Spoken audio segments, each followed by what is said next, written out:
So finally Freeman azopiwa mota naWicknell. Do you remember video yandakaita a few days ago pandikataura nezvekuti Freeman apiwa motikari naED naTagwiri? Ndakanyatsotaura muvidhio imomo ndikati muchaona kuti dzamba rafuta achateedzera.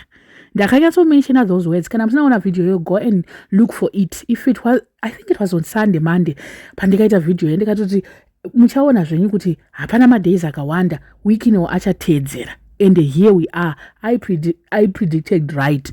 Mashoko angu andikataura ndo zvazongoitika nhasi.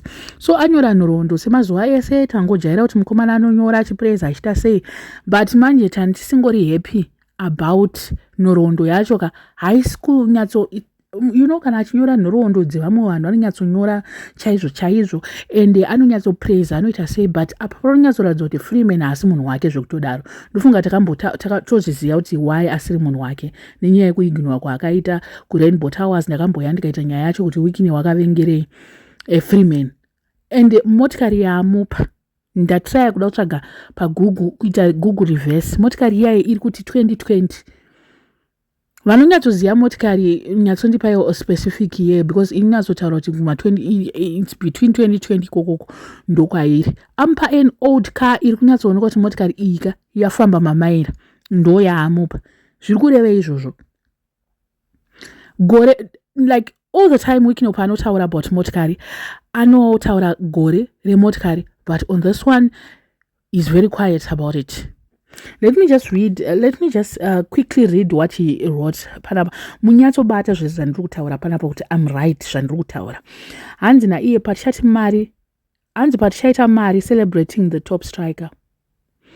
There are so many songs that I can genuinely say changed the way I looked at life, but Pachaita Mari is certainly one of them. Long before God blessed me to be who I am today, I made a promise to myself that the day I finally became wealthy, Namondi Chai Rovase Noah, I vowed to make poverty know that we are no longer friends. The lyrics of that song from 2017 became my daily source of motivation. It is therefore befitting that today I celebrate the artist behind one of the most inspirational Zimdenzo song. Some call him HKD Boss, others know him as the real Galis, while many affectionately referred him as Dr. Omar Gitare. Today I celebrate my young talented brother and the award-winning Sylvester Freeman Chizanga. This exceptionally gifted artist is the brains behind the hit song Joina City, a song that became so popular that the song that became so popular more than 15 years ago, which convinced many of us that Joina City was a hotel where one could spend a single night in style. Since then, you have demonstrated remarkable consistency in an industry where many artists struggle to remain relevant. Songs like Bataruoko Rwangu, Wekwedu, and excellent duo with Babashero Ngaibake show how much you have matured as an artist. What impresses me the most is that through your music you have consistently encouraged young people to say no to drugs and substance abuse.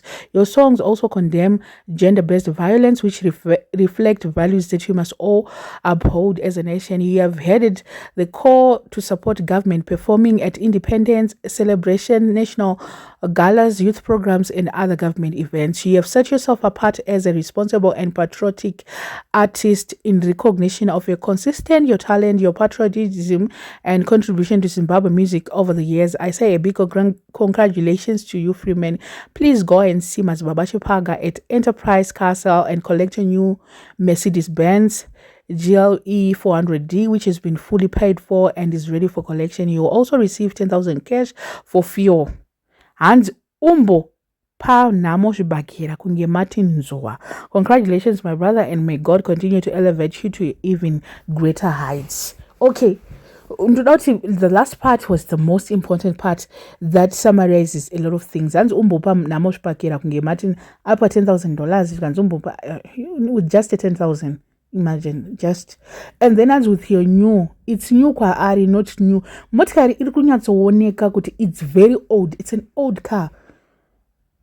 That's an old. I'm not saying kuti you mustn't be grateful and no. It's time to expect senge pa akapa ameno akapa mofu msuno motikari ndetofunga kuti pamwe ndichaona pakanzi Freeman. But papa sounds Freeman, papa katonzi vari kupawo mhofu vari kupa ningi. Imagine, just imagine.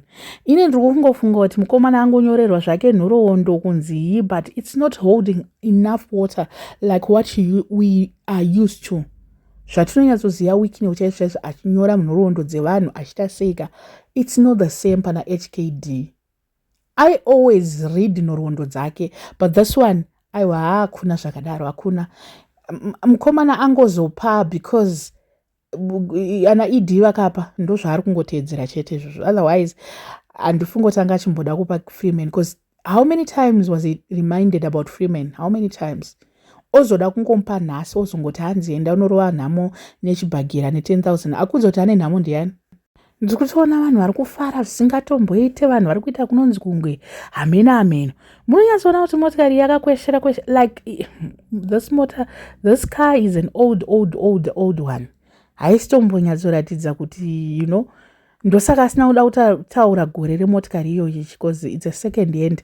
Angonzi uyu mupei second hand uyu handingambomuwestere mari yangu, but since vanhu vari kuti regai ndite zvido zvevanhu, because he was voted for with people kuti aone mota maona manje. So angoti regai ndiregere kuita se kudisappointa vanhu because takamboitaura nyaya iyoyi yekumupa mota.